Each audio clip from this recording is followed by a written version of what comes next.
Muy buenas noches, ya en la recta final de los 21 días de sanación para hijos e hijas con el corazón herido, pero ahora más edificado, más libre, más reconstruido y más lleno de perdón.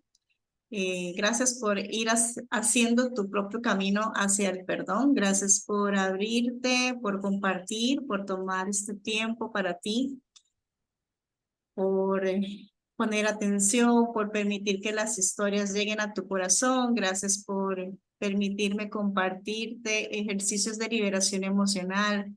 Gracias también por compartir tus comentarios, tus escritos. Ahí los comentarios, ahí los estaba recibiendo y los agradezco y también me sirven para aprender. Quiero hoy hacer esta sesión y hoy aprovechar el regalo de la radiación angélica que tenemos en jueves, desde lo que yo considero el jueves y la parte metafísica. La radiación angélica es del arcángel Rafael y el rayo verde de la sanación y trabaja la verdad, la vitalidad y la sanación, la curación. Entonces vamos a iniciar haciendo nuestro ejercicio para centrarnos. Voy a pedirte que por favor cierres tus ojos, respires profundo y vamos a pedir a Dios, creador de todo lo que es, a los ángeles, al arcángel Rafael, que con su rayo verde de la sanación disponga, ayude y contribuya a sanar, a perdonarme, a perdonar y hacer esa sanación familiar que en mi núcleo está listo para realizarse. Tanto hacia atrás como hacia adelante. Sanación ancestral y de los venideros. Voy a pedir al ángel de la guarda que nos acompañe y nos ayude a grabar la medicina, a recibir la medicina, el amor y la energía de perdón que va incrementando cada día más en nuestro ser. Así ya es. Hecho está, hecho está, hecho está. Respiramos y abrimos nuestros ojos. Bien, perdón. Bienvenida, Jana, y bienvenida. Vamos por acá, otras personas que se están conectando. Muchísimas gracias por participar. Bienvenida, Gaudí. Ok. Vamos a iniciar la lectura. Vamos a revisar el tipo de madre que esta lectura tiene, la herida del hijo que cuenta esta historia. Vamos a ver la lección del perdón y hacer el ejercicio de liberación emocional. Estoy muy contenta de que estén aquí y voy a empezar a compartir la pantalla para la lectura. Ya nuestra última lectura, les cuento que va a ser el día domingo y de paso quiero invitarlos a que me cuenten su disponibilidad a través de un chat personal para el día lunes. El día lunes es el día 21. Hacemos el cierre de ejercicios el domingo y me gustaría poder ver si nos podríamos reunir. Entonces, al final comentamos un poquito más de eso. Bien, vamos a empezar. La lectura del día de hoy se llama Indefenso. La frase de perdón es la siguiente. Perdonar es liberar a un prisionero y descubrir que el prisionero eras tú. Esta frase es de Lewis Smith y dice la historia así. Ella lo supo y nunca hizo nada. Se limitó a decir que esas cosas no pasaban bajo el techo de su casa. y todo lo redujo a historias fantasiosas que su hijo inventó. Dejó que la vida pasara sin buscar culpables, sin reclamar justicia alguna. Y yo crecí sintiéndome culpable de un acto que otro cometió. Cuando uno es niño, se le educa para obedecer, no tiene voz propia y se es indefenso. Así me he sentido siempre, indefenso frente a la vida. Mi nombre es Alejandro y he sido víctima de abuso sexual infantil. El hermano de mi madre me violó cuando tenía 7 años. Se lo dije y ella no me creyó. Su hermano era la personificación de un ser intachable y yo solo era un niño. Decidió ignorar mi testimonio y se inclinó por la versión de que yo era un niño fantasioso y que aquello era un producto de mi imaginación. Me pidió que no dijera nada a nadie y entonces me quedé callado y comencé a tener pesadillas y sentirme tremendamente solo. Mi madre proviene de una familia tradicionalista que le rinde culto a la apariencia. Sus padres la educaron para ser exitosa y formar una familia cimentada sobre las más rígidas normas morales. Fue la hija mayor de 4 hermanos, 2 hombres y 2 mujeres. Primero nació mi madre Rocío, después la tía Rita, seguido el tío Alfonso y por último el desgraciado del tío Horacio. Fueron educados en sus colegios católicos y clubes deportivos. Los 4 se hicieron diestros en el tenis, deporte que siempre practicó mi abuelo Fernando. La abuela Teresa consagró su vida a vigilar a sus vástagos y mantenerlos apegados a la vida decente y a los buenos modales. Mi madre estudió mercadotecnia y ha trabajado para grandes firmas mercantiles del país. Ha sido orgullo y ejemplo para sus hermanos. Conoció a mi padre Fabricio durante una cena en casa de unos compadres de mis abuelos. Procedentes de entornos semejantes, les fue fácil congeniar y enamorarse. Mi padre era un gerente de una empresa automotriz y su carrera iba en ascenso. Un futuro prometedor. Era su destino. Con la bendición de sus familias, se casaron un 9 de mayo en la iglesia de San Sebastián, la más ostentosa de la región. Mis padres se dedicaron a trabajar y a cosechar sus éxitos en sus carreras. Compraron una gran casa en un fraccionamiento privado de la ciudad, con la alberca y amplios jardines rodeados de altos pinos. Mi madre la decoró cuidando cada detalle.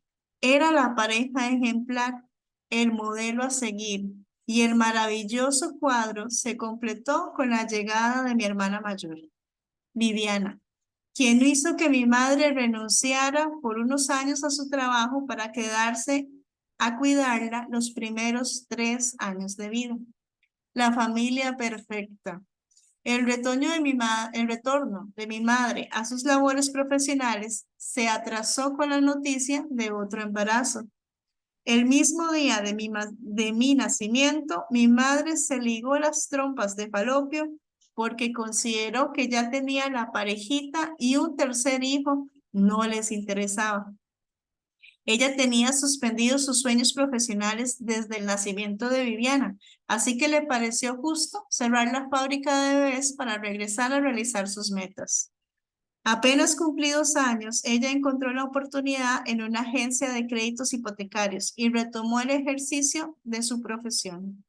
Viviana y yo nos quedamos a cargo de nanas, de vez en cuando de las abuelas, que las suplían como chofer o nos preparaban comida en sus ausencias. Mi madre era una mujer muy hermosa, de grácil caminar y caderas cadenciosas. Se vestía de ropa de marca y cuidaba cada detalle de su arreglo personal. La recuerdo siempre a la moda, sofisticada y segura, dispuesta a conquistar el mundo. Mi padre la idolatraba. Él se había forjado una exitosa carrera en el ramo automotriz y viajaba mucho al extranjero. Regresaba cargado de regalos para Viviana y para mí. Recuerdo los primeros años de mi vida con nostalgia. Fueron buenos momentos, correteando al gato por el jardín o atrapando insectos que metían frascos de cristal que guardaba en una caja, etiquetándolos con el nombre científico de cada uno. A pesar de las ausencias de mis padres, los disfrutaba cuando estábamos todos juntos. Me gustaban las noches de los sábados en que mi padre llegaba a la casa con películas de vaqueros y veíamos tirados sobre el salón comiendo palomitas. Nos enviaron a escuelas privadas donde la disciplina y el temor a Dios eran el ingrediente cotidiano. Los abuelos maternos nos visitaban con más frecuencia que los paternos. La buena Teresa se quedaba por 2 o 3 días en el cuarto de visitas y nosotros éramos felices con su presencia porque nos preparaba pasteles de zarzamora con queso que mi hermana y yo devorábamos en un santiamén.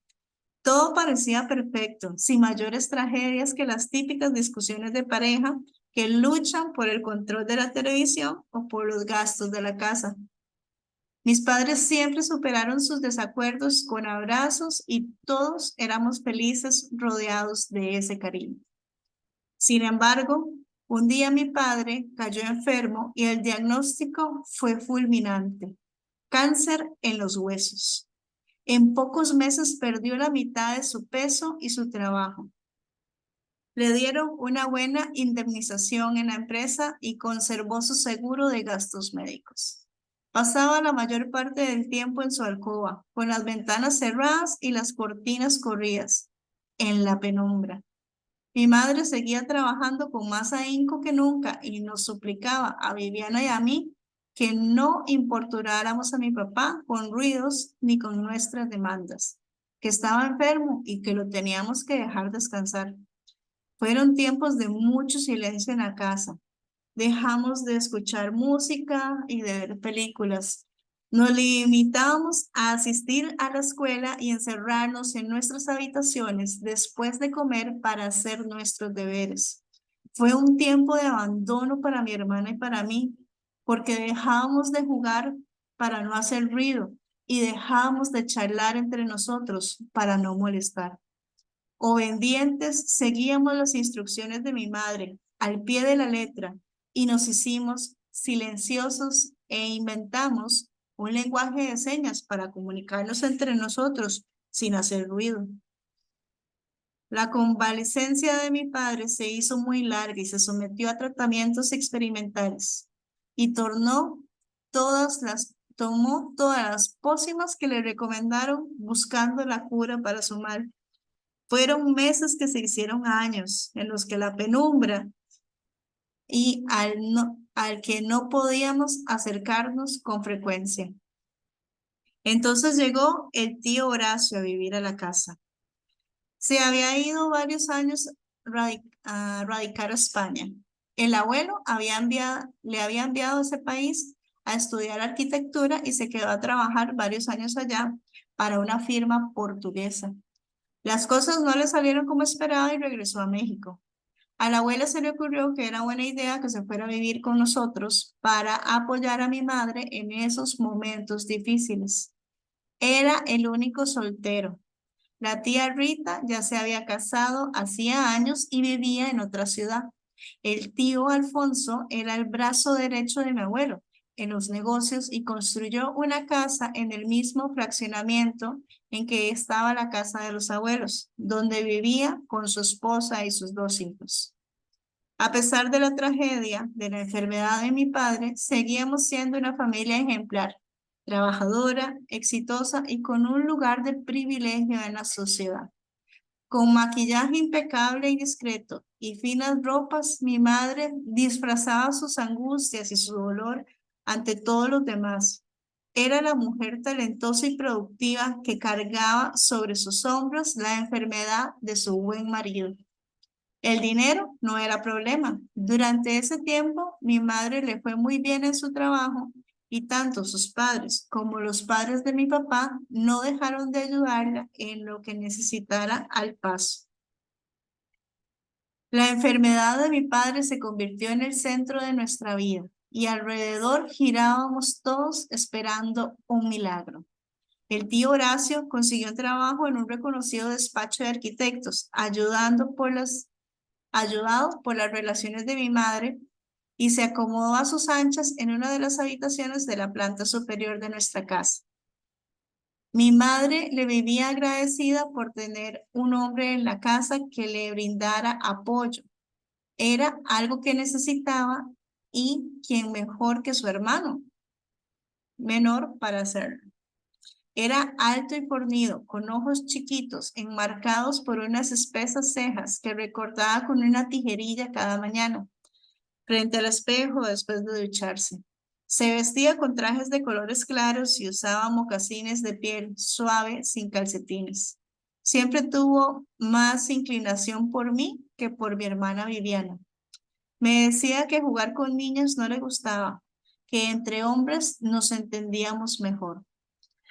Me llevaba al cine los viernes por la tarde y me compraba paletas de piña en la dulcería.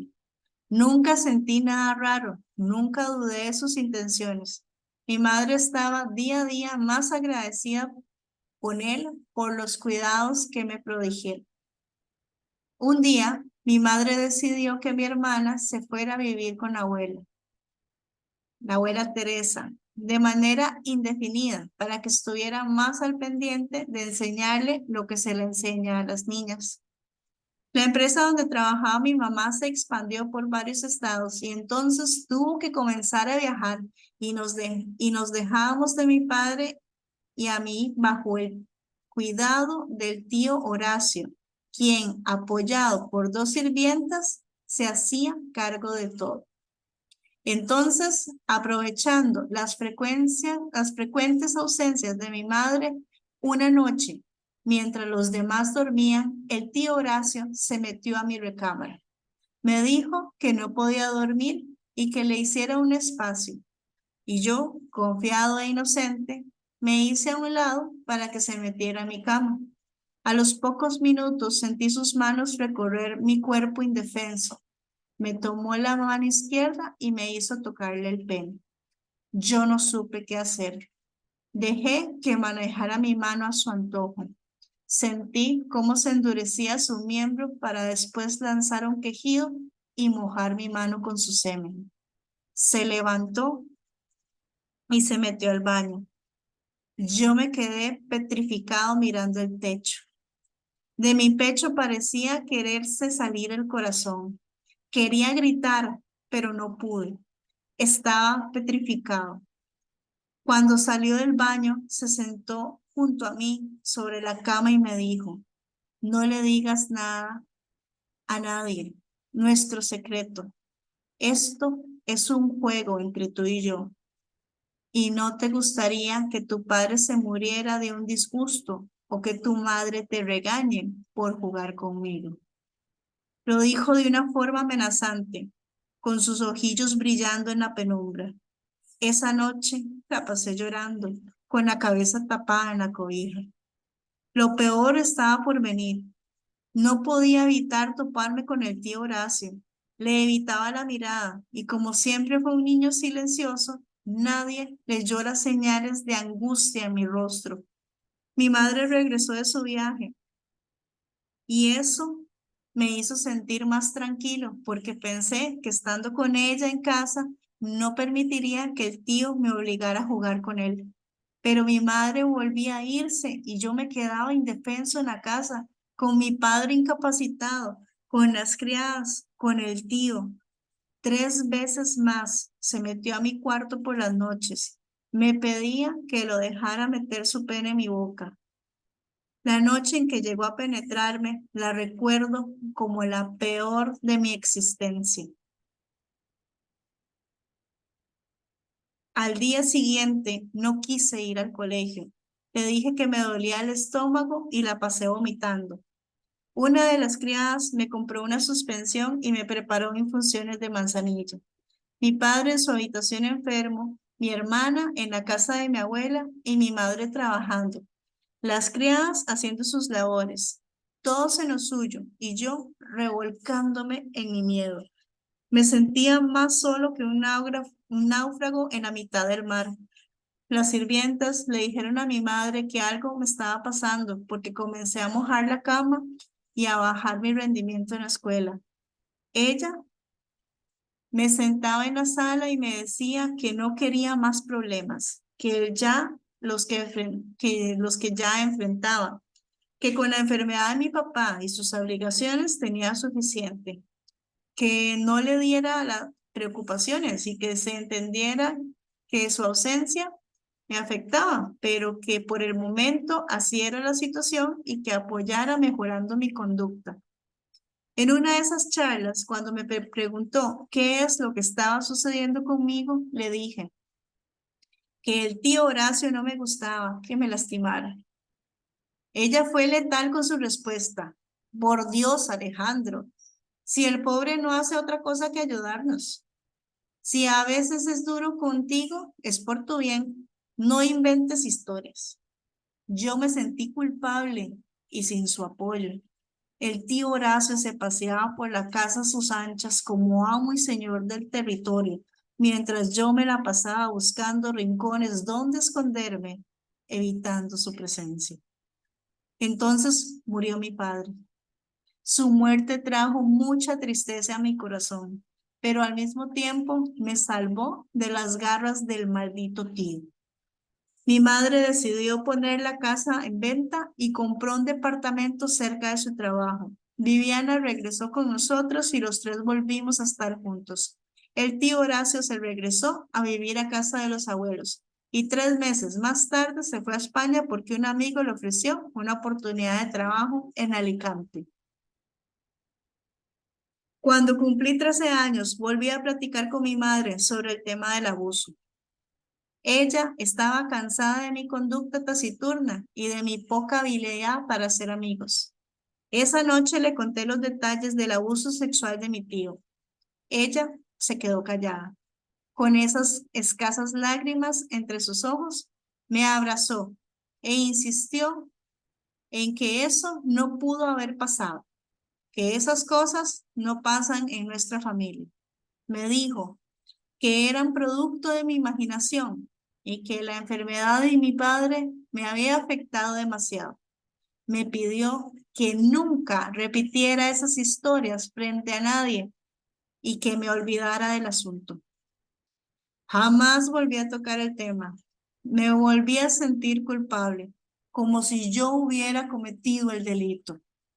Mi confesión fue ignorada y me sumergí en un abismo lleno de miedos, sin poder salir de ahí durante muchos años. Cuando escucho que el tiempo lo cura todo, no estoy de acuerdo. Para mí el transcurso de los años no eliminó mi dolor. Lo único que he logrado es aprender a vivir con el dolor escondido en las profundidades de mi conciencia. Es persistente y recurrente. Me sorprende cuando menos lo espero. Me falta la respiración, me da pavor el futuro. Aún tengo pesadillas que, aunque cada vez sean menos frecuentes, siguen siendo igual de espantosas. Socialmente funcional y emocionalmente inepto. Mi hermana Viviana se casó con un inglés y ahora radica en Londres. Mi abuela Teresa murió 2 años antes que el abuelo, Fernando. Mi madre se dedicó a cosechar éxitos profesionales y llegaba la hora que se jubiló y compró un chalet en la playa. El tío Horacio jamás regresó de España, formó una familia en Alicante y murió de cáncer de próstata. Al saberlo muerto sentí paz, pero no justicia. Yo estudié diseño gráfico y trabajo para una agencia de publicidad en el norte del país. He tenido un par de novias, pero no me he casado. Estoy en proceso de superar el miedo de vivir en intimidad con alguien más.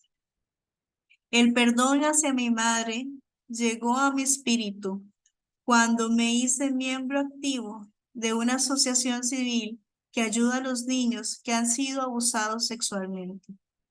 En mi búsqueda por encontrar la paz, me topé con una psicóloga clínica que me ha ayudado mucho en mi proceso. Ayudando a otros, me he ayudado a mí mismo. Me documenté y aprendí que casos como el mío son más frecuentes de lo que uno piensa y en la mayoría de las ocasiones suceden al interior de la familia. Casi siempre es un familiar o una persona cercana a las víctimas. Es un mito que el abuso solo ocurre en las familias desestructuradas. Ocurre en cualquier familia y en todas las clases sociales. Hablar de lo que me sucedió y al mismo tiempo escuchar las historias de otras víctimas ha liberado mi culpa y he llegado a entender que mi madre reaccionó como pudo, presa de las estructuras morales con las que fue educada. Dejé de juzgar para comprender y le he dado sentido a mi sufrimiento. Sigo luchando con mis miedos, con mis inseguridades. Me queda mucho trabajo por hacer con mis emociones enfermas, pero ya estoy en el camino y eso es lo importante. La cicatriz nadie me la quitará, pero estoy aprendiendo a amarme, cicatrizando y a convertir el oscuro recuerdo en sabiduría para ayudarme a mí y ayudar a otros. Cuando visito a mi madre, a veces quisiera decirle que me hubiera gustado que me defendiera, que comprara una pistola y le llenara la cabeza al tío Horacio de plomo. Me gustaría decirle que he caminado por la vida sintiéndome sucio, desprotegido, culpable, que vivo lleno de angustias y de miedos. Pero eso no ha sido posible. Me da miedo alterarle la paz de su vejez y me conformo con sus cariñosos abrazos. He intentado convencerme de que lo que hizo, lo hizo pensando que estaba en lo correcto y que si tuvo la mínima sospecha de que mi relación era verdadera, no supo qué hacer y prefirió ignorarla por la paz de la familia. Dicen que Dios envía las peores batallas a sus mejores guerreros y que las peores batallas del corazón solo encuentran la victoria en el perdón.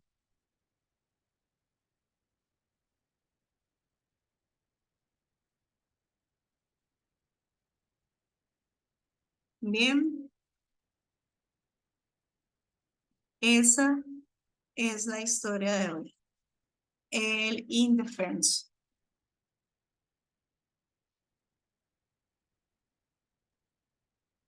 Una muy fuerte historia. Bueno, a mí me detona mucho. Desde la honestidad y la transparencia, ¿no?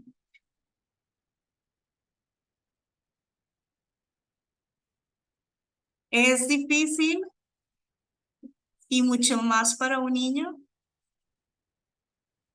que no comprende qué es lo que está sucediendo y que es, él lo menciona en un inicio, educado para obedecer, que la persona más importante en su vida, como su madre, los padres son las personas más importantes en la vida del niño, eh, no le dé el apoyo, no le dé el soporte, no lo defienda, no le crea. El que no te crea es muy duro.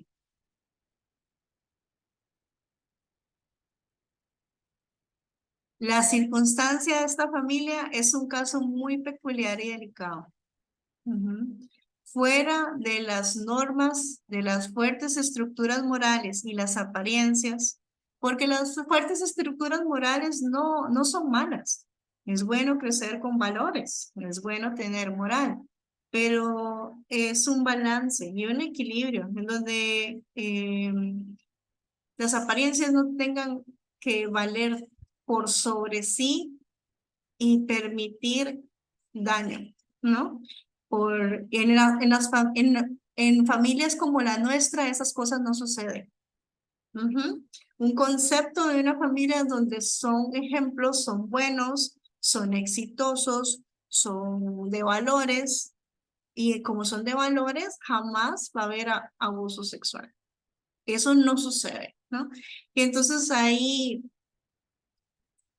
es en donde la distorsión o el desbalance, ¿no? De lo moral, que él describe muy, muy hermosamente. Y no lo describe un psicólogo, no lo describe un especialista en la salud, lo describe el hijo. Posiblemente tuvo esa información a través de un psicólogo. Él comenta que trabajó con una psicóloga y que de su herida o eh, de su violación, de su situación, sacó un propósito que lo volvió una misión. Y era el poder trabajar en la fundación para otros niños que les sucedió lo mismo, ¿no? Él describe muy, muy, muy, muy hermoso y lo voy a volver a leer. ¿Qué es lo que él hace? Y aquí hay dos escenarios. Él dice, yo decidí perdonar a mi madre cuando empecé a trabajar en la fundación, pero las secuelas que ese evento tuvo, las sigue trabajando él.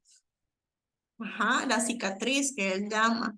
La cicatriz la sigue trabajando él, el no poder intimar con una pareja, el sentirse indefenso, el sentirse solo, ¿verdad? El sentir que por muchos años sentirse sucio, sentirse culpable, porque donde tu mamá te dice, te estás inventando esto, es como, crea como esta disociación, de verdad es esto cierto, que tengo que negar lo que sí me pasó, de verdad no me pasó. O sea, imagínense qué puede suceder en la mente de un niño, ¿no? Que estén recibiendo esas informaciones, que esas ambigüedades, ese disturbio que se siente en la mente, en el cuerpo, en el corazón, en el alma, en la psique, ¿no?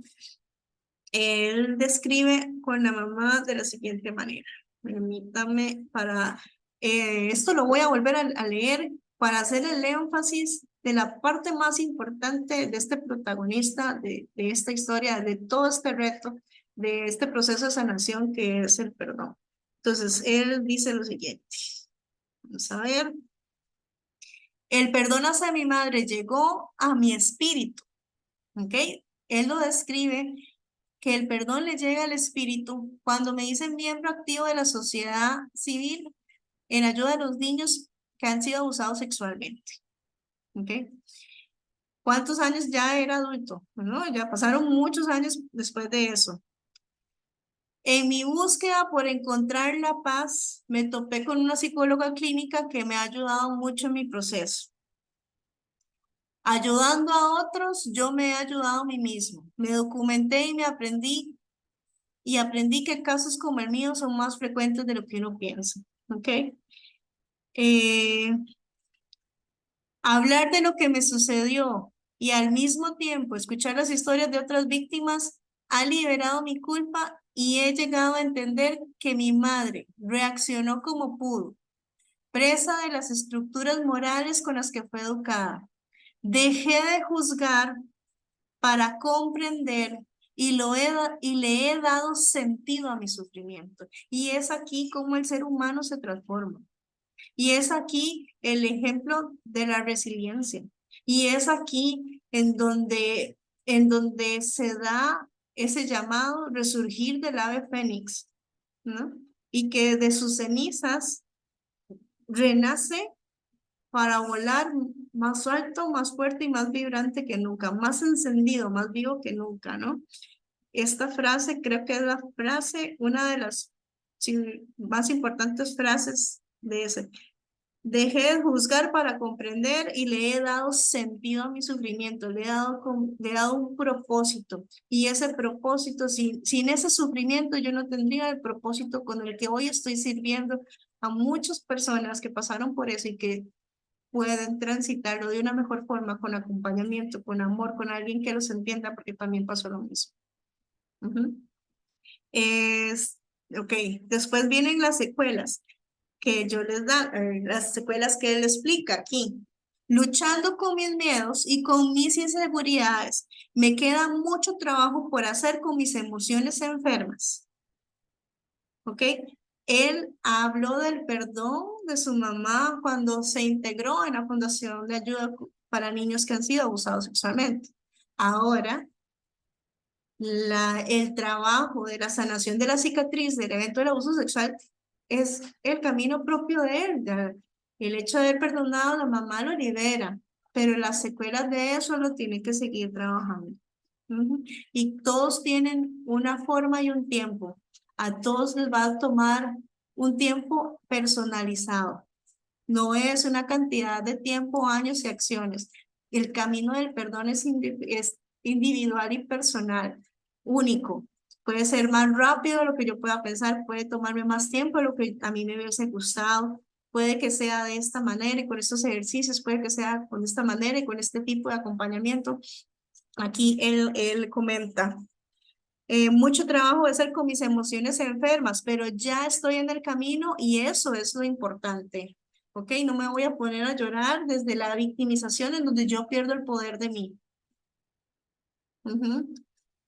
La cicatriz, nadie me la quitará, pero estoy aprendiendo a amarme cicatrizando y a convertir el oscuro recuerdo en sabiduría para ayudarme a mí y ayudar a otros.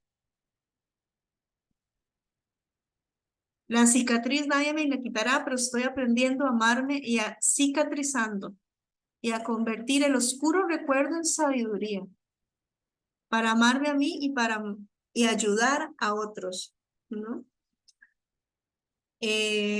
También desde esta parte humana, ¿verdad? Esta parte humana que todos tenemos. Si bien es cierto, hizo su perdón, si bien es cierto, se está encargando de hacer su trabajo personal con sus cicatrices y sus emociones enfermas, humanos somos todos y no somos perfectos. Luego dice, cuando visito a mi madre, a veces quisiera decirle que me hubiera gustado que me defendiera, ¿verdad? Me gustaría decirle que he caminado por la vida sintiéndome sucio, desprotegido, culpable, lleno de angustias y de miedos.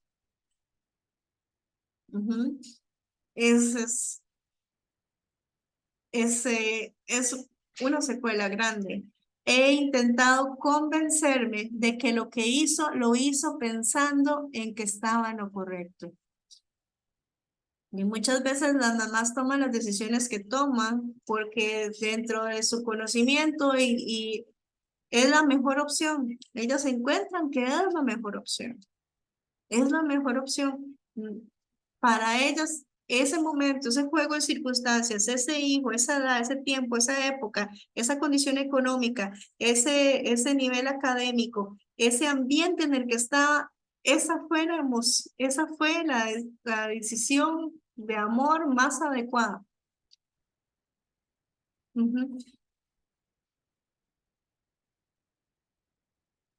Y después dice, y que si tuvo la mínima sospecha de que mi revelación era verdadera, no supo qué hacer y prefirió ignorarla por paz a la familia. Y aquí es también, no sabemos resolverlo todo. No estamos capacitados para muchas cosas. No somos entrenados eso y hacemos lo mejor que podemos con lo que tenemos.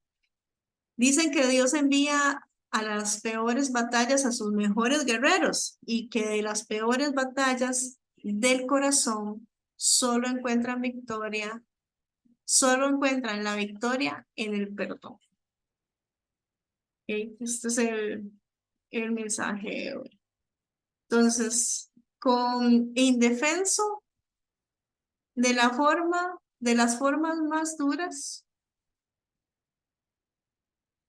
que se puede experimentar el daño del abuso sexual. Ahora pregunta, pueden escribir en el chat. Si no necesariamente por abuso sexual se han sentido indefensos por parte de esta desprotección de mamá. No hay necesariamente tuve que haber vivido un abuso sexual para sentirme desprotegida, para sentirme indefensa.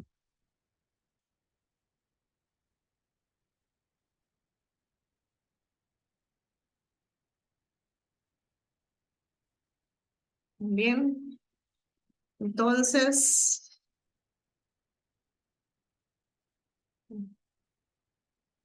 ¿alguien quiere hacer un comentario abriendo el micrófono? Le voy a dar un par de minutitos antes de hacer el del ejercicio de liberación emocional.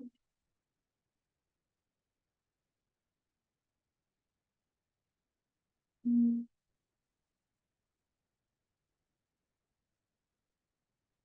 ujú.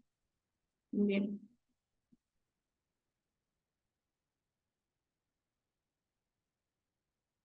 ¿Han sentido en carne propia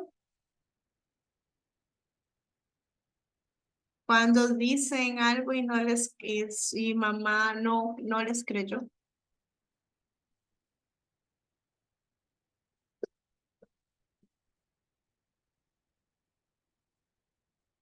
No necesariamente con algo tan grave, pero fue como, no, te estoy diciendo la verdad y mamá no cree, ¿no? Vamos a trabajar un poquito eso hoy. Entonces, vamos entonces a ponernos cómodos en la silla. Vamos a tomar un espacio para hacer este ejercicio de liberación emocional.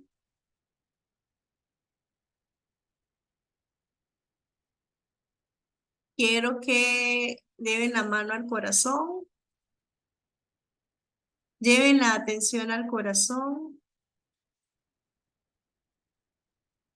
Imaginen en su corazón una chispa de luz. Si no pueden imaginar, piensen en el corazón con una chispa de luz. Igual va a funcionar y trabajar. Esa chispa de luz se va a hacer grande, se va a expandir y se va a iluminar todo el pecho.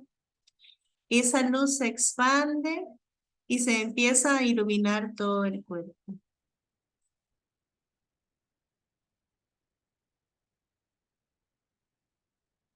Y entonces, todas las memorias en donde hayan sido ustedes utilizados, lastimados por otros sin su consentimiento, donde hayan abusado de su inocencia para sacar algún tipo de provecho, me dan permiso de destruir y descrear eso. Pueden decir que sí con su mente. Gracias. Acertado, equivocado, bueno, malo, poquipot, todos los nueve, cortos, chicos, pobres y más allá. Toda la energía de abuso, sea abuso sexual, psicológico, o cualquier otro tipo de abuso que hayan experimentado, ¿estarían dispuestos a destruirlo y a descrear? Sí, gracias. Acertado, equivocado, bueno, malo, poquito, todos los nueve, cortos, chicos, pobres y más allá. Esta es una frase que no es para la mente. Esta es una frase que va a limpiar 10 capas de energía, 10 niveles diferentes del ser. Todo en donde te hayas sentido desprotegido, abandonado, en soledad, donde hayas sentido que te hayan dado la espalda, ¿estarías dispuesto a destruirlo y a descrearlo? Gracias, acertado, equivocado, bueno, malo, poquito, todos los nueve cortos chicos, pobres y más allá. ¿Qué energía, espacio, elección y conciencia requiere ser mi cuerpo y yo hoy para vivir libre del sentimiento de estar indefenso, indefensa o de haber sido abusado o abusado? Todo lo que eso es, trae y deja por debajo, lo vamos a destruir y descrear, acertado, equivocado, bueno, malo, poquito, todos los nueve cortos chicos, pobres y más allá.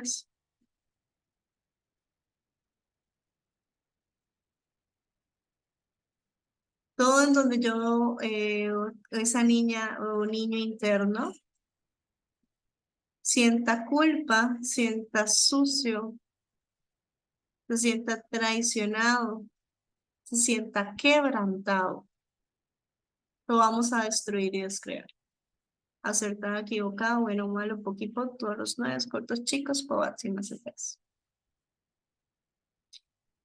Y vamos a traer a nuestra mente esa imagen de nosotros pequeñitos, con unos 3 o 4 añitos. Todo lo que esta historia haya activado en ti para sanar, voy a pedir hacer la sanación del alma. 。 . 。 . 。 . 。 . 。 . . . 。 . 。 . 。 . 。 . 。 . 。 . 。 . 。 . 。 . 。 . 。 . 。 . 。 . 。 . 。 . 。 . 。 . 。 . 。 . 。 . 。 . 。 . 。 .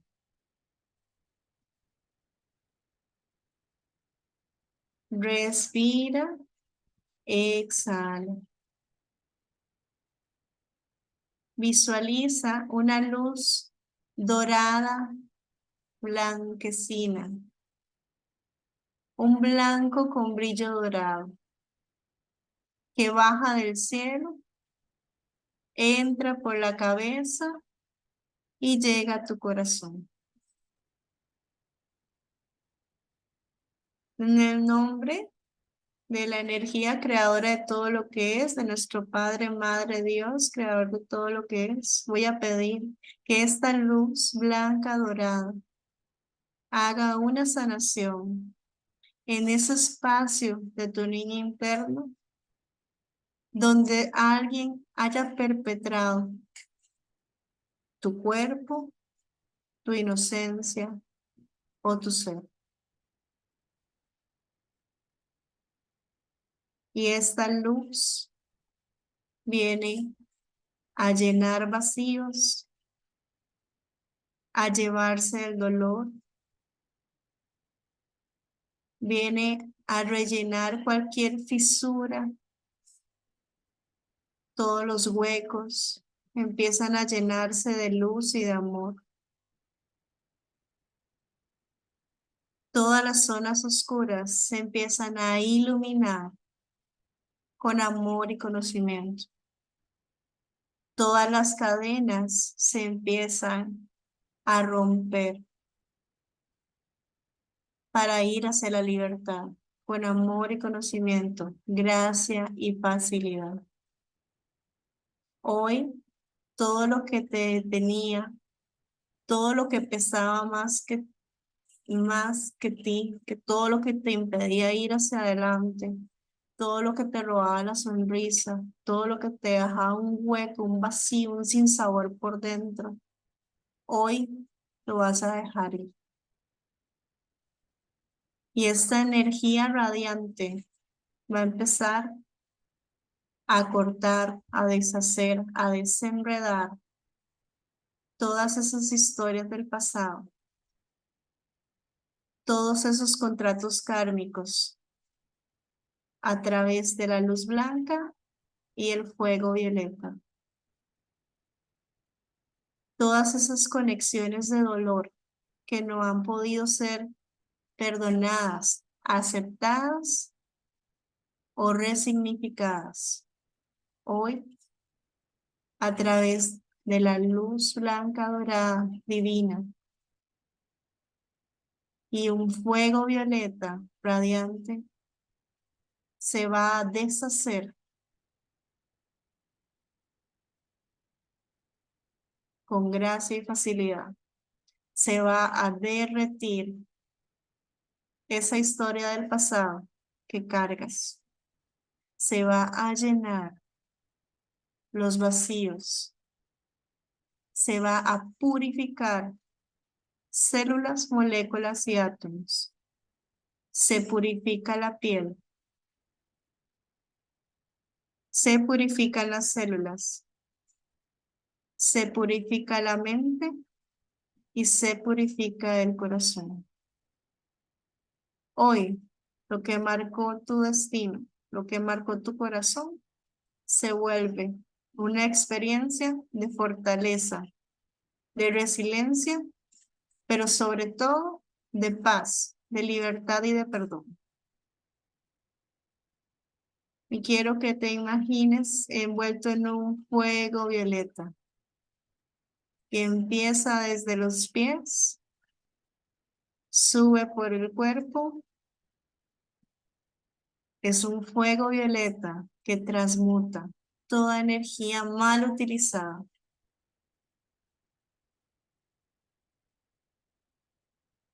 Y empieza a purificar, empieza a magnetizar, a polarizar en positivo, sin límite de tiempo, sin límite de espacio, el alma, el cuerpo y la mente. Con compasión, con libertad y perdón, dejándote nuevo, reconstruido, liberado, limpio, purificado y en paz.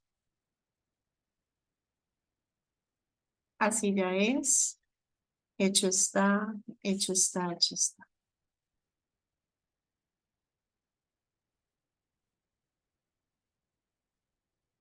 Respira, conecta con tu cuerpo, con la silla, en el espacio donde estás. Inhalas, exhalas, abres tus ojos.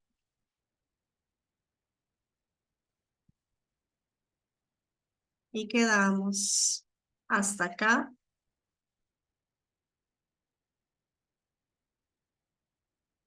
¿Cómo se sienten? ¿Cómo están?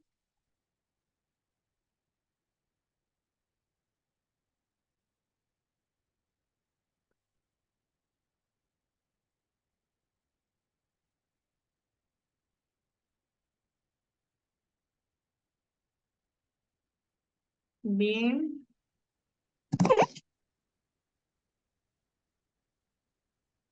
Aquí hay un mensaje.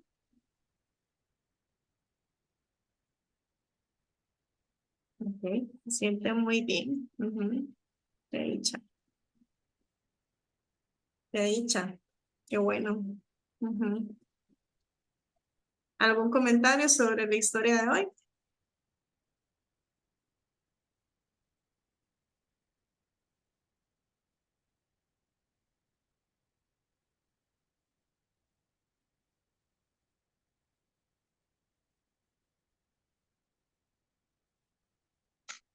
Bueno, nos vemos el día de mañana. Espero que tengan muy buena noche. Muchas gracias. Buenas noches. Gracias, Lee. Buenas noches. Feliz descanso. Buenas noches. Hasta mañana.